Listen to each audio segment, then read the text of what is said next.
Hear ye, and welcome to the Royal Geek Podcast. I'm your host, Tyler Rollison, also known as T-Roll, and I'm joined once again by my good friends. We got Justin Sandoval, a.k.a. Sandy. We also have Anthony Amato. We like to call him Shamato.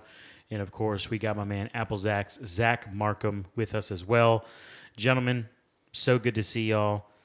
We are here to review an exciting new project, the newest streaming series on the block, Andor, on Disney Plus, a Star Wars story. I'm excited to talk about this with you guys. Yeah, Star Wars is back after a short hiatus from Obi-Wan and Andor, and it's a prequel to the Rogue One series, Rogue One movie, and we're here to talk about it. We're here to review it. We're here to dive into the world that Star Wars is building here. So it's exciting times. Yeah, man, for sure. Big thanks to all of our listeners. You guys know the drill. We're so thankful for you. Please subscribe wherever you listen. Hit the like button if you're on YouTube. Leave a comment, calling us crazy, disagreeing with us, whatever. And leave a review on Apple Podcasts, Spotify, anywhere that you can have some engagement with us really helps us out tremendously. Absolutely. So I think it's time, man. It is. We need to talk. Spoiler alert. Disney decided to drop the first 3 episodes of Andor on Wednesday. Yeah. Yeah. 3. Yep. 1, 2, 3 episodes. 3 episodes, which, it's cool in one sense. It's also like, I don't like when they do that. I just, because then I want that every week, and then I can't have that every week. I only get 1 episode. You know what I'm saying? After that point, yeah. Yeah, right. Exactly. So just... Yeah. Gotta keep and the fact that they dropped 3 episodes of Andor, they dropped on Wednesday. They dropped the episode of She-Hulk on Thursday, and then they dropped Rings of Power on Friday. Yeah, just a lot back to back. Yeah, so it's really late because we just reviewed all that stuff, and now it's time to review Andor. Yes. So let's go ahead and get into it with the listeners, the viewers. They've been warned for spoilers. These first 3 episodes of Andor, how have you guys enjoyed it? Let's talk about the first 10 minutes of Andor. Holy crap, man. This was the most intense. It was brutal. I said intense already, but if you really think about it, man, it was insane. It got dark real quick. Yeah, exactly. In the Star Wars universe, we're talking about the Force and your feelings and all of this, all self-control, and literally, we're seeing here Andor execution style in the alleyways of this planet. But it was self-defense. Yeah. Sure, you tell yourself that. Yeah, whatever helps you sleep half at night. of it was. Yeah. Half of it was. It was quite the scene, and when it ended, when that scene ended, I was watching with my wife, and I just looked over. I said, "What did we just watch right now? Is this truly a Star Wars? That was insane." And I think the best part about the first 3 episodes as a whole is it didn't feel like Star Wars. We got the whole Jedi and Force and stuff and every other series, but this kind of is, I feel like, the song of what all of everyone else is doing in the world, and I kind of appreciated that more than I feel like I should have. But overall, I enjoyed all 3 episodes.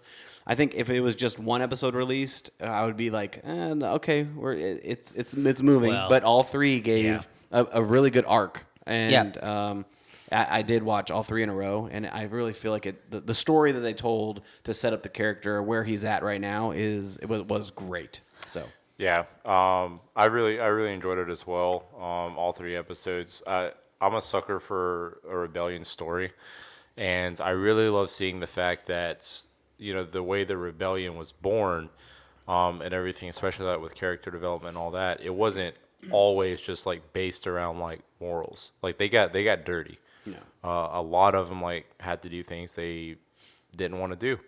And I feel like right now Star Wars is really doing a phenomenal job portraying that, and showing the dark side of things, that the extent that the rebellion would go, because they're fighting such darkness and such an evil power that's in the galaxy right now. And then seeing that being portrayed for somebody like Cassian, and who we know that he's going to develop to be and everything, I feel like it's very vital that they hit that with the ground running within, like you said, like the first 10 minutes of the episode. Right. And they really established that. So I think we're going to get a lot more scenes like that as the story progresses, and seeing like the hard choices that they have to make to do the right thing. To do the right thing. Yeah. Yep. Yeah.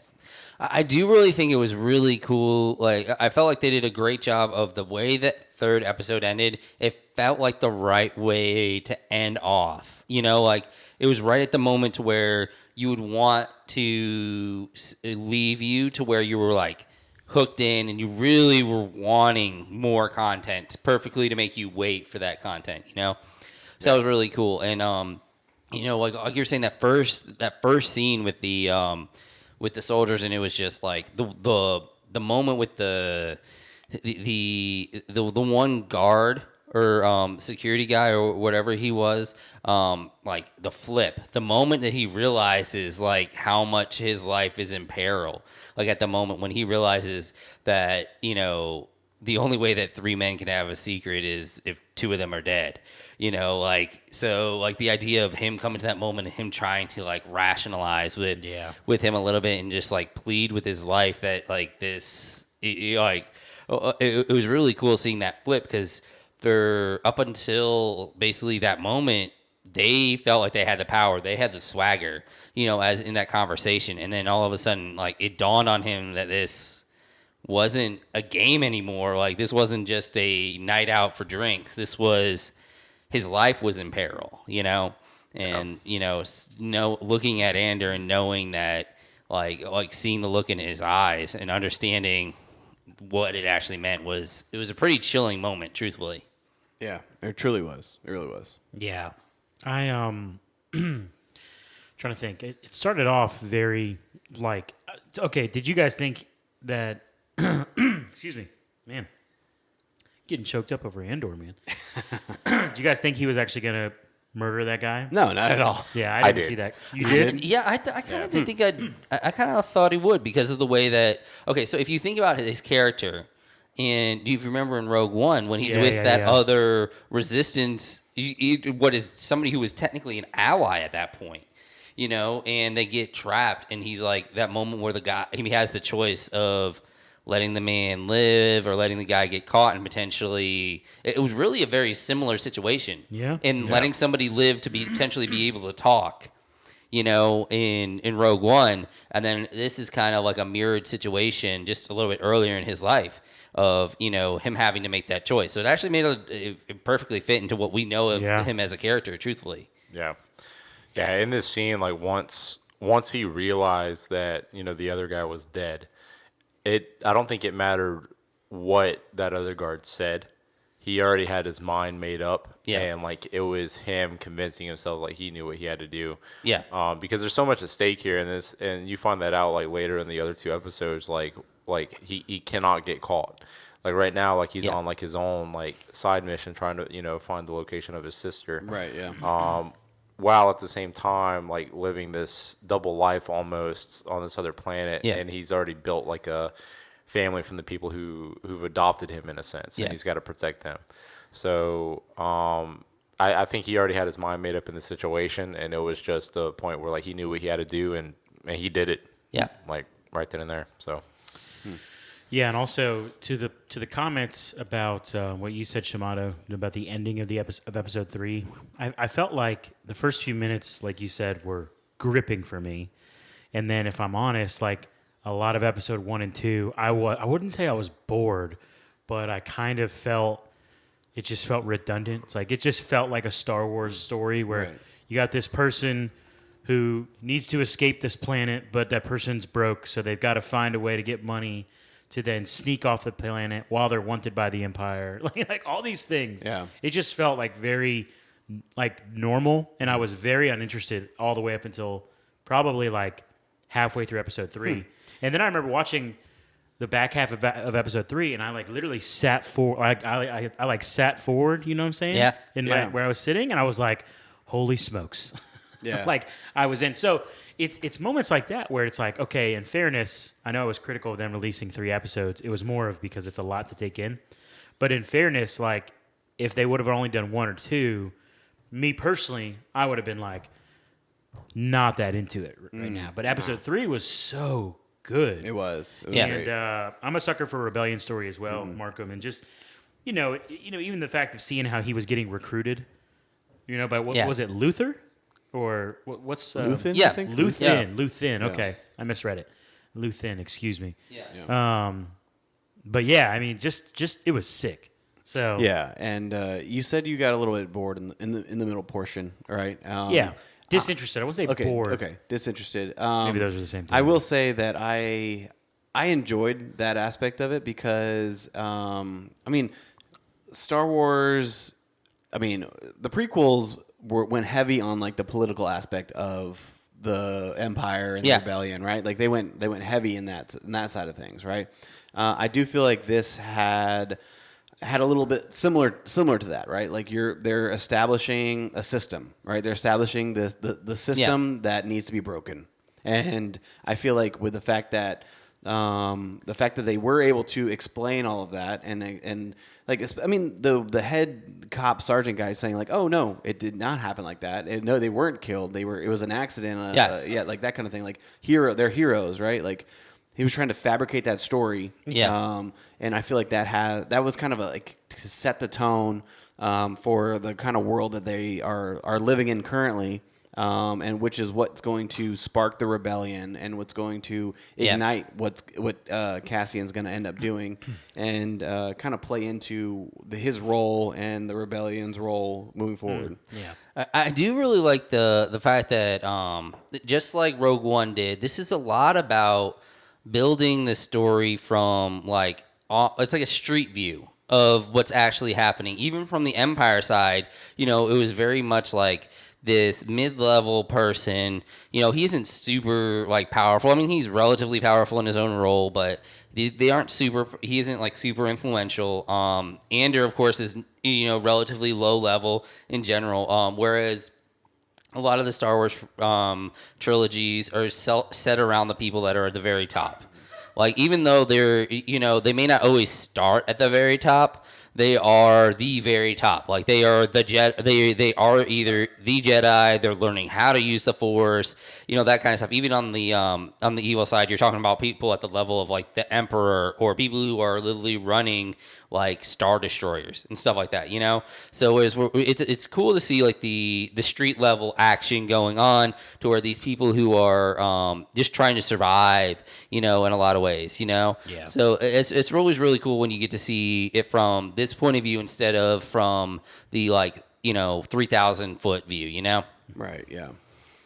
Man, I feel like Totally agree Andor. with that. I feel like Andor, and establishing his character and what he's going through and where he lives and just that whole. I mean, you get Tatooine vibes from their city, the little town that they're in.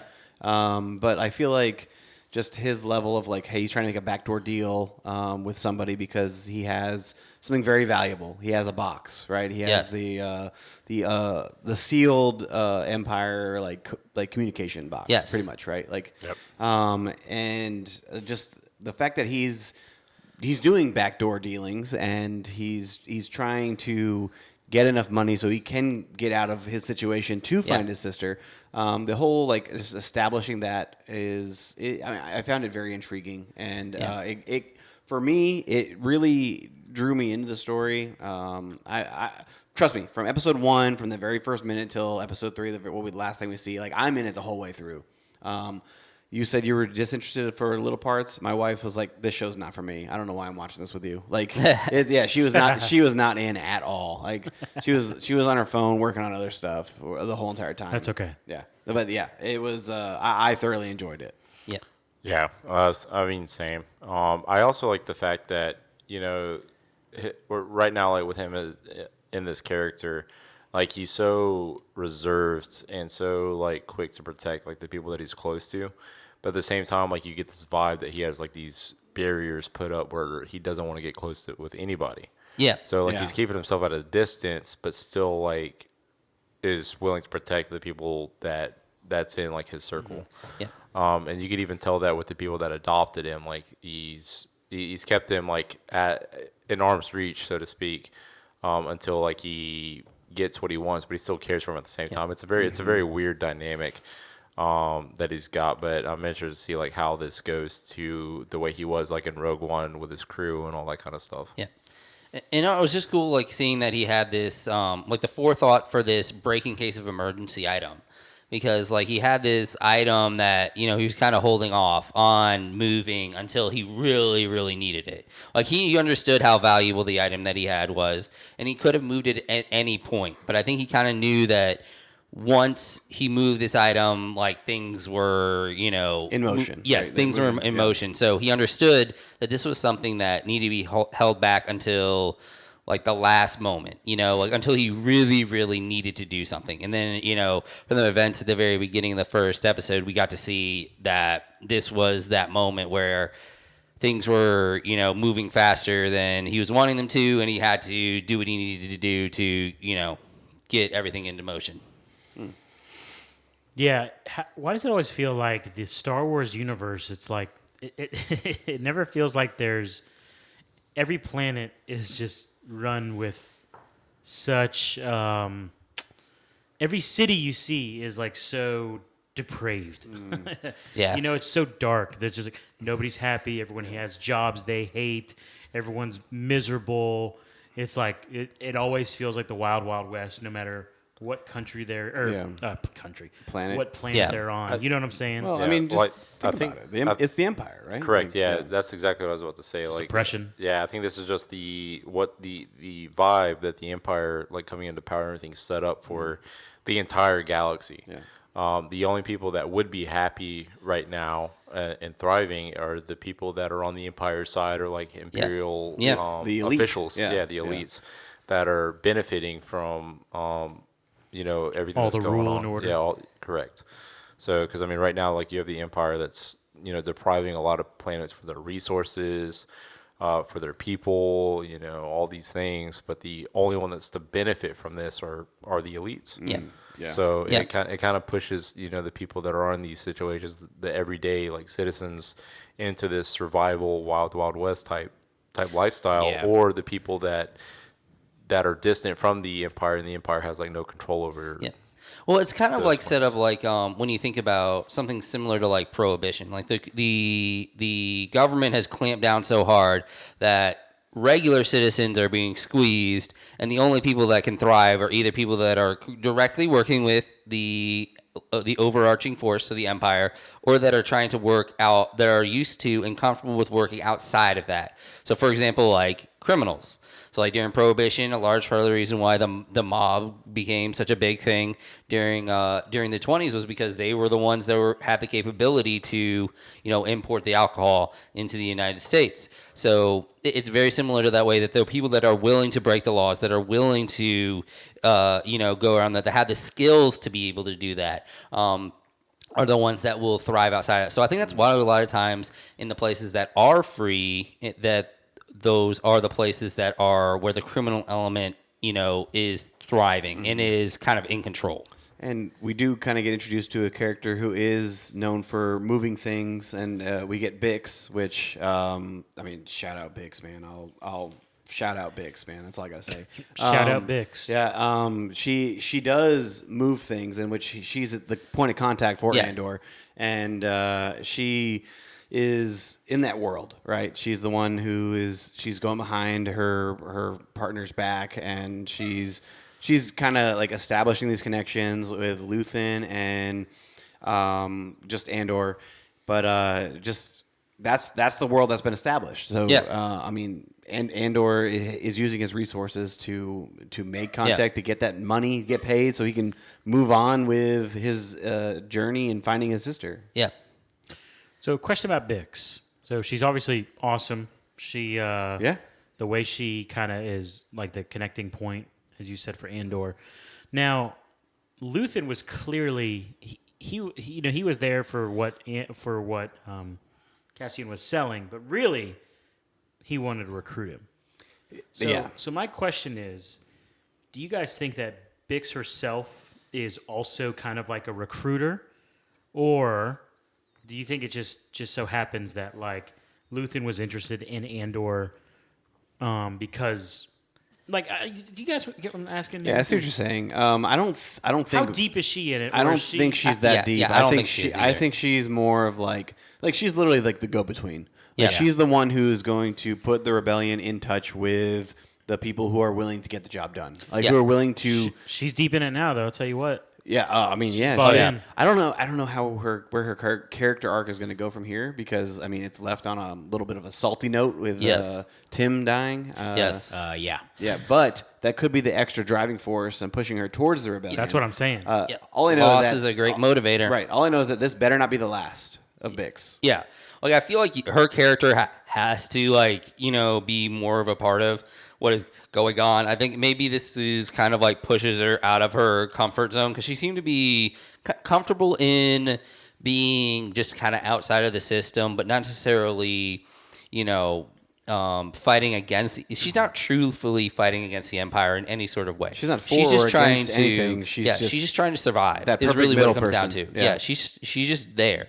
She's not really trying to, you know, choose a side in this issue. And I think what it is basically she's giving out this information and, like, you know, doing this stuff, and Luthen is kind of just like gleaned information off of what he has learned from what she is telling of what Andor is. I think it's kind of what's happening. Makes sense. Markham, what do you think of Bix? I think she's a very interesting character that has really come to light. I don't necessarily think that she's part of like the bigger picture as far as like the rebellion and everything. I just think that she knows the right people at the right time. Yeah. So obviously, like the person that, you know, she's working under and everything, he's got a bigger picture, and he might even be looking for somebody that she doesn't even necessarily know what she has. So whenever she's pitching this, you know, this item for sale, this, you know, Imperial communication box to him, in her mind, she thinks that she's just trying to sell a product. But with him, he knows that he's trying to get something bigger.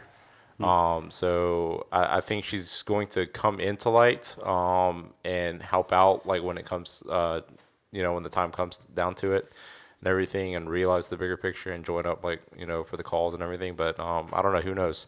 And she could also be very vengeance filled, you know, with the passing of her boyfriend, whoever it was. Yeah. Tim. Yeah, Tim. Definitely. He was definitely With something. 2 M's. Yes. Yeah. Yes. But it's not what you think. But yeah, I think with her, she could very well be one of those. She could end up just being one of those people, like just like in The Mandalorian, where there's an episode where there's a team up, and like they need somebody who has her specific set of skills, and she ends up coming in and, you know, helping out with something along the lines later on down the road. Or she could be someone who this is her kind of like her push. You know, this is what takes her from being somebody who's very in the middle to being someone who is, you know, has to choose a side, you know, very specifically. Yeah. Yeah. It could very well be that. Yeah, I agree. I did think it was interesting to see the so Andor, he executes those guys in the alleyway, right? But then like the next day, No. He executes one of them. one of them. One of them was legit self-defense. Okay, yes. So he didn't execute both of either them. way, Yeah. he does execute. Okay, but then he goes to his friend and he's like tells him the backstory. He's Yes. like, "Hey, I was with you. We did this. Yes. We drank this," and then like he establishes it. So like Andor is used to doing shady stuff. He creates right? an alibi. Yeah, he creates himself an alibi, and I do find the way that he was able to like kind of establish that, right? It's gonna be interesting seeing like the rebellion, right? We know that to be something that is good, right? Like we the Luke Skywalker, he joins the rebellion, like all that thing, right? Like we bring down the Empire, right? It is going to be interesting to see where the character of Andor goes, who is somebody who is willing to get his hands dirty, right? And how that fits into the mold that we know as the rebellion. Yeah, I mean, I think he's gonna fit in the same way that I think what he is he's the side of the rebellion that people don't want to talk about. Like, Yeah, exactly. he's the person that gets things done. He's like, you know, it's sort of like how you don't want to talk about what the CIA necessarily does, or, you know, that type of stuff with taking care of issues that are kind of outside of like the generally considered, good lines of, control. Your government does not want to be necessarily associated with that, but there are sometimes things that need to be done, especially when you're in a situation like the rebellion is in, where you have to have people who are willing to do these things because you're up against such a large force that it has you by the numbers so much more that you have to be willing to be sometimes more underhanded than the Empire is. And I think in some ways it's interesting because we're given a very glossy version of the rebellion most of the time, but in Rogue One you do kind of see a little bit more of a seedy side of it, and you see a little bit more of that in some of the animated shows as well. Like you see that more, especially in the early days of the rebellion where it wasn't as organized. It was much more like a group of people who, it was more like a criminal element working against the Empire rather than a group of people that were really working towards, a positive goal, Yeah. I do think that the tone that Andor is setting is refreshing in the Star Wars universe. Yeah. Because normally you feel like the Jedi, the balance Yes. of the dark side and the Force, like. The good guys are always going to do good. Exactly. And the bad guys are always going to do bad. Yeah, but here we go. We're establishing a tone these first 3 episodes on what to expect, right? Like, I mean, obviously there's a lot going on with Luthen and everything that he's going to be involved in. So we're going to get more. First off, Stellan Skarsgård, right? Yes. MCU alumni, fantastic actor. We're getting him in the Star Wars universe, and he's he's the recruiter of Andor, is what it is. So he's gonna be the connection between him and Saw Gerrera. That's gonna happen. But just seeing Skarsgård in full, like, it was him breaking down while he is interacting with Andor. He's like, just, rule number 1, like rule number 2, create your exit before you enter. Right? Yes, like, he's in the world. Like he's deep in the world. Well, and he's teaching him bigger things. He's doing the big picture, whereas Andor is literally just trying to survive the moment. Yeah. Whereas Luthen's character is not just trying to survive this moment, but the next moment and the next moment and the next moment. Because in his mind, if you can't, if you're just trying to live for the next moment, then you never know where that path is going to eventually lead you. So it is really cool seeing him help teach him that bigger knowledge, and in a lot of ways, he's kind of laying the groundwork for the eventual sacrifice that Andor will make, because originally his character is very much set up on his own survival, which is something that doesn't really gel with how he ends up eventually, of course, meeting his demise in Rogue One, doing something for the greater good, And I think in a lot of ways, Luthen is building that base for his character to kind of change his mindset of building from instead of thinking for the one, thinking for the many. Very good. Yeah. Oh man, Markham. I mean, how many Easter eggs did you pick up on here? There wasn't a whole lot of Easter eggs. I saw a few when they're in that shipyard. I just noticed some familiar speeders and ships and stuff in there. You had one of the snow speeders in there from Hoth that they used, and there was just some freighters and stuff like that. I do they're adding a lot of new things to this episode. They have a new ground mech droid that they brought in. That's different from the typical astromechs and everything you see from R2-D2 and stuff like that. I do like the fact that they're bringing in people other than the Empire within these first 3 episodes. Really, you don't see the Empire at all. You see these security guards. It's technically a company. Yeah. Correct. So, yeah, and then even with the ship that crashed out on his home planet, you have no idea who they're affiliated with. But True. they sound important because they had to get him out of there because they knew that if he were to stay that they would have killed him. Yeah.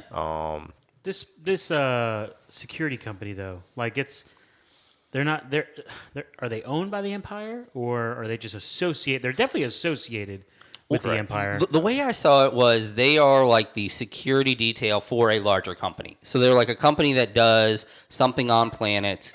It sounds like potentially maybe in relation to mining of some sort. And they're such a large company that they literally have their own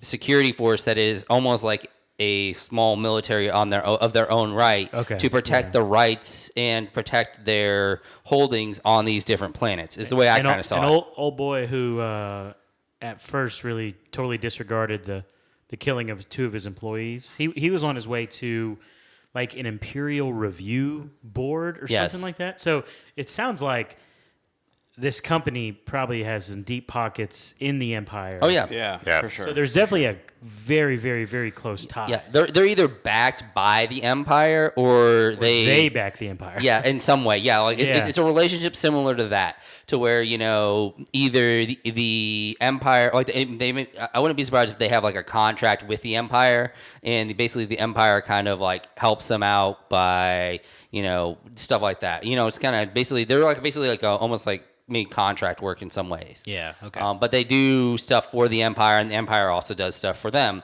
Is kind of what I kind of saw, like a hand-in-hand situation. Some of them take their job pretty seriously. Yes. I mean, yeah. And others don't.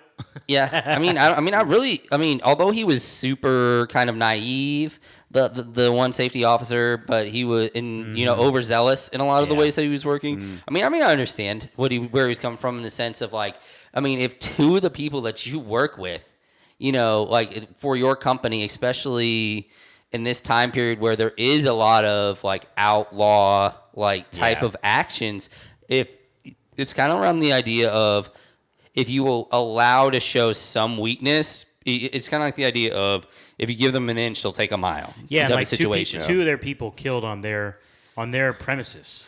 Yeah, not only on their premises, they were technically on the job. They weren't even off the clock. They were technically on the job working when they were there. Yeah. So because they literally state that like they're on the job. Yeah, they're literally on the job in uniform. Yeah. Technically doing what they're supposed to be doing. Like if somebody can be knocked off in that situation, that's one of the most blatant ways that you can do something. You know? Yeah, for sure. Yeah. I did appreciate like the chief or whoever it was like realized the type of people that was working for that company. So like he realized like them by name, like these guards that attacked Cassie and everything, like they weren't good guys. One, they're in a place they shouldn't have been at. Like you said, they're on the doing clock. something they shouldn't have been doing. Doing something they shouldn't have been doing while they were on the clock. Correct. And then at that point they're using their uniform or their title or their badge or whatever as a power play, and so they use this power play to harass somebody who they did not get along with in that in said location, and they ultimately got the short end of the stick with it. They messed with the wrong person, as he said. So I definitely feel like the chief knew like the type of people that he was working for. He knew how to cover it up, but then like you had this overzealous younger guy, probably looking for a promotion, probably some desk jockey who had something to prove, probably a dreamer of some sort, like very idealistic in his sense of how he believes that the company should work. He probably thinks of the company as like that this is a part of like what we're supposed to do, and like we have to protect our people, and our company is supposed to be like it kind of off to the side. It kind of highlights the idea of our company is supposed to be the good guys, right? So why are we allowing our good people or our supposedly good people to die from someone who obviously has to be bad if our people are good?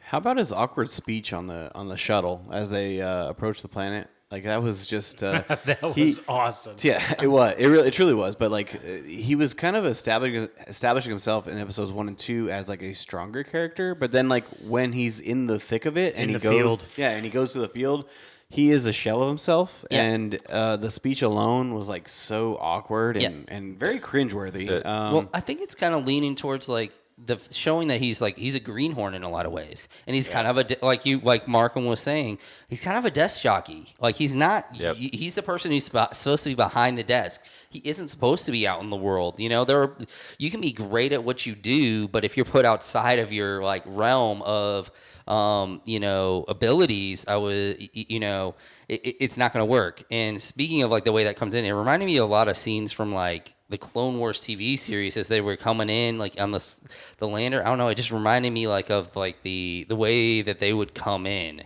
Like, I don't know. It just had a feel like as they were coming into an area.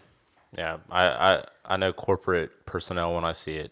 And Yes. this guy's a corporate guy. Yeah. Never in the field, desk jockey, something to prove. Now he's out in the field, and dude probably like pissed his pants a couple of times. Yeah, for sure. You sound like the Joker in Dark Knight. You know the ones that squeal. I know a squealer when I see one in that. That's great. That's great, man. Yeah, his but old boy's like lieutenant or whoever, the shorter, stocky guy. Yes. Who takes a lot of pride in his work. Yeah. Yes. He was a cool character. I'm not gonna lie. He really was. Yeah. Yeah. I'm glad he didn't get blown up. Yeah. But honestly, man, that was the part where it started getting good. Like from the moment that Luthen starts recruiting Andor, and I had a feeling that there was something that was going to be there, but I wasn't sure if Andor was more going to like finagle his way to escape the planet with Luthen. I thought there was going to be a connection between the two. I didn't necessarily think that he was going to be recruiting Andor. Yeah. But that was cool. Yeah, it was. I thought it was cool to see. Yeah. Yeah. And And that's when it all turned. Like that's for me when when they start like fighting back, and you could tell like these blues. Didn't they call them blues at one point? They did. I think so. Yeah. They did, yeah. Yeah, these blues are like totally caught off guard that Andor and someone else are like fighting back so successfully. How about the visuals of like those the hanging whatever the heck they were, and as they're falling down, as they're in the middle of the fight in the warehouse, and just every time something is shot or blown up, like another one falls, another one, and he's just trying to go back and get the box. And I thought the visuals in that looked really well. Yeah, shot. I think it really put things into perspective as far as like the difference in priorities from Luther and Cassian at that scene. So like, you know, Cassian, like he realizes like the value of this box and like what it means and like what it could mean for him, like, you know, setting aside, you know, extra funds, you know, for him to be able to find a sister.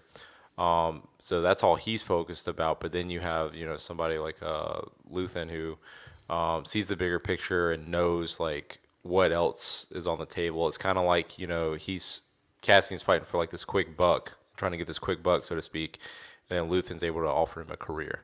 Yeah. Very well said. Yep, so Yeah, and you see that ship at the end. You see how when he ran up when they got to Luthen's ship, and Cassian like slowed down to like look at it.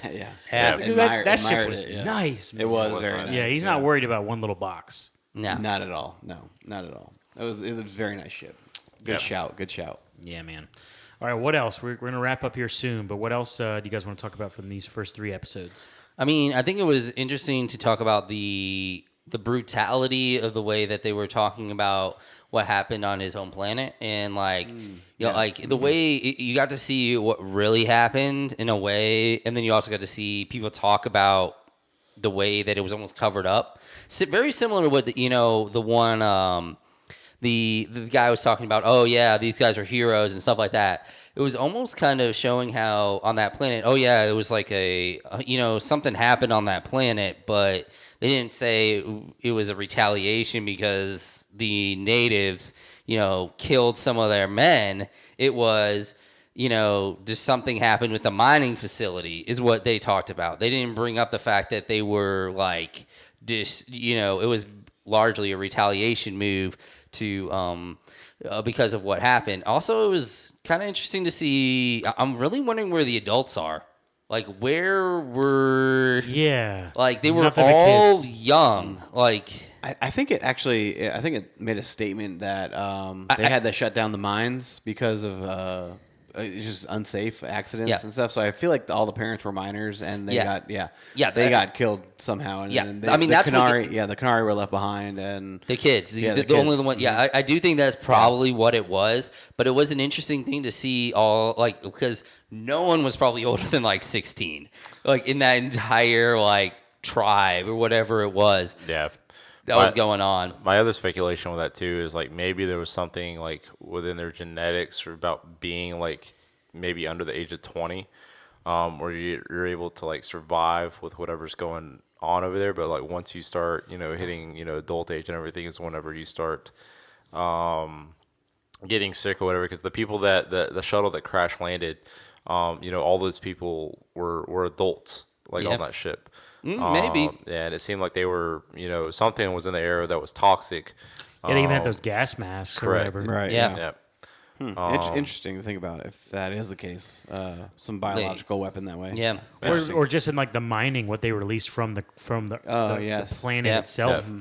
It's maybe some sort of gas or something. Yeah. I don't know. Could be. I will say, what do you guys think about the newest droid edition, B2EMO? B2EMO. Yeah. I mean, definitely interesting. I think they did a good job of making it a relatively compelling character in the sense of like the kind of like it was sort of the traditional like comic relief. It fit into the vein of a regular droid in Star Wars, but it had its own uniqueness and it's like, its faults. In the way that it stuttered, and it had almost like human-like abilities to lie, but also not lie. Like it was almost compelled to tell the truth at certain points. Yeah, it reminded me of like a older version of Chopper. Yeah. From the Rebel It did series. kind of have a similar shape to Chopper, Yeah. like and stuff like that. So that's pretty cool. Yeah. Yeah, I enjoyed B2EMO. They just do a really good job of making droids like compelling characters, Yeah, it's crazy. sure. It's crazy how that happens, right? Like, Yeah. I mean, R2D2 obviously GOAT status, right? Yeah. But I mean, K2SO. K2SO. Yeah, I was Yes. thinking the same thing. I mean, yep. Chopper is a phenomenal character that we. That's right. Even BB-8 was a solid character. So I mean, there's a lot of good. Very true. Yep. But I enjoyed it. Yep. K2SO was actually that was from Rogue One, right? Yes. Yes. Yeah. So we'll probably get him. We should see him probably not this season. Probably season 2. Okay. The be cool. closer we get to That'd be cool. him and Andor joining like the Rogue One phase. So. Yeah. It'll be interesting to see if we actually get to see him like switch. Like, is he going to Yeah, start out sure. as like still an Imperial droid and then be switched over? Are we going to see that?